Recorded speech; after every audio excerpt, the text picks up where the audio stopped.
Have you ever noticed how the thing you love the most is often the first thing your greed tries to ruin? Let me tell you a story an old fisherman once told me while laughing at his own foolishness.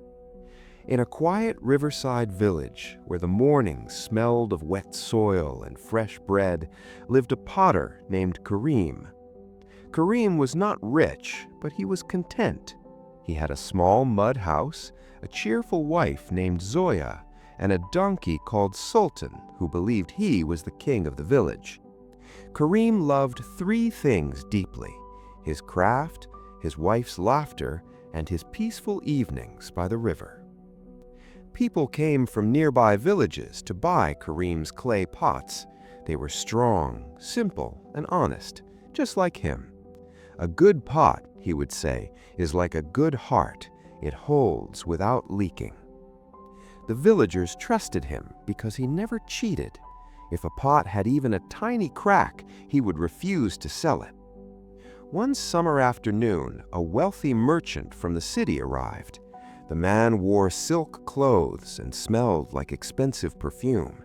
He looked at Kareem's pots and smiled in a way that didn't quite reach his eyes. "I will buy all your pots, every single one, and I will pay you double." Kareem blinked. Double? For the first time in his life, his heart beat not with peace, but with possibility. Double money meant a bigger house, maybe a second donkey. Maybe he wouldn't have to work so hard. But the merchant added something else. "I need them quickly. 50 pots by next week, no delays." Kareem had never made 50 pots in a week.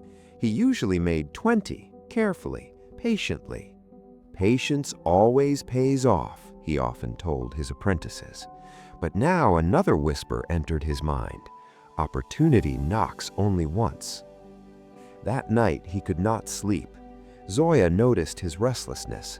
"Why are you turning like a fish on dry land?" she teased. He told her about the offer. Her smile faded slightly. "Kareem," she said softly, "small steps lead to big journeys. Don't run so fast that you trip." But greed is a clever guest. It doesn't shout, it whispers. It tells you you deserve more. It convinces you that cutting corners is harmless. The next morning, Kareem began working faster than ever before. He skipped polishing some pots. He ignored tiny cracks. "No one will notice," he muttered. "It's just this once." Sultan, the donkey, watched him with confused eyes. Even the donkey sensed something had changed. Kareem no longer sang while working. He no longer paused to admire the shape of a perfect pot. He only counted numbers. 40 pots, 45, 50. He delivered them to the merchant and received a heavy bag of coins. The weight of it felt powerful in his hands. Hard work beats talent, he told himself proudly, ignoring the truth that it wasn't hard work, it was hurried work. With the extra money, Kareem bought a larger kiln to produce even more pots. Why stop here, he thought. Success is built on bold moves. But boldness without wisdom is just dressed up foolishness. Soon, complaints began trickling back to the village. A farmer's water pot cracked in the heat. A woman's grain jar collapsed. One pot shattered while carrying milk, and the milk soaked into the dirt like a wasted blessing. The villagers returned, disappointed. "Kareem, your pots used to last for years," they said. "What happened?" Kareem forced a smile. "It must be the weather," he lied. But deep down, he knew the truth will always surface. As weeks passed, fewer customers came. Trust, once broken, is like a cracked pot. You can seal it, but the scar remains. The merchant never returned either. He had found another potter, one willing to rush even faster. Kareem's bigger kiln stood silent. The heavy bag of coins grew lighter as expenses increased. And something worse than losing money happened. He lost his peace. Zoya no longer laughed as freely. Sultan no longer received gentle pats. Kareem was too busy worrying. Even the river, once his evening companion, felt distant. One evening, an old traveler stopped by his house. The man had white hair and kind eyes.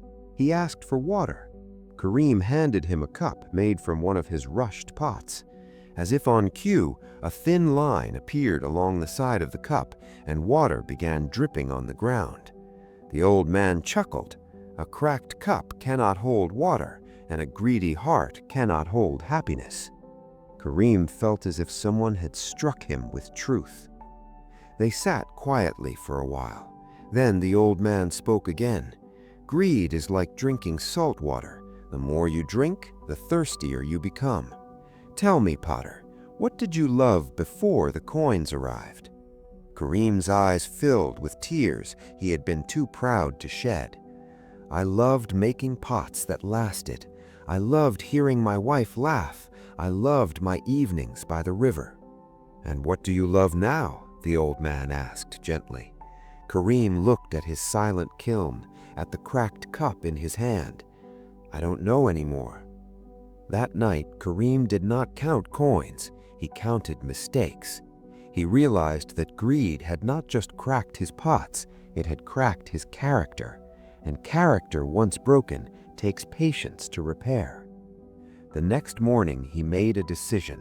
He sold the large kiln and returned to his smaller one. He visited each customer who had complained and replaced every broken pot for free. Some forgave him quickly, others took time. Trust is earned, not given, he reminded himself. He worked slowly again, carefully, lovingly. When he finished his first perfect pot after months of rushed work, he held it like a newborn child. It was smooth, balanced, and strong. He felt something else return too, peace. Zoya's laughter returned. Sultan brayed proudly as if announcing a king's comeback. And Kareem once again sat by the river at sunset, understanding a lesson that coins could never teach. Greed promised him more, but it almost stole everything he loved. Because in the end, true wealth is not counted in coins, it is measured in contentment. And when you try to hold too much, you may end up holding nothing at all.